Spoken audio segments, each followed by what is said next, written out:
கர்த்தருக்கு ஸ்தோத்திரம். இந்த நாளுக்கான தேவ வார்த்தை சங்கீத புஸ்தகம் 37ஆம் அதிகாரம் 7வது வசனம்.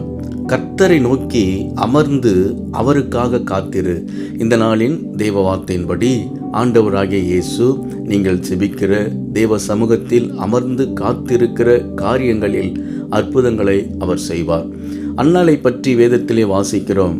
அவள் பிள்ளை இல்லாமல் மலடியாய் இருந்தால் அவள் தேவனுடைய ஆலயத்துக்கு சென்று தன் இருதயத்தை ஊற்றி தேவனை நோக்கி ஜெபித்து ஆண்டவருடைய அற்புதத்துக்காக அவர் காத்திருந்தாள். ஆண்டவர் அன்னாளின் ஜெபத்தை கேட்டு ஆண் பிள்ளையை கொடுத்து ஆசீர்வதித்தார்.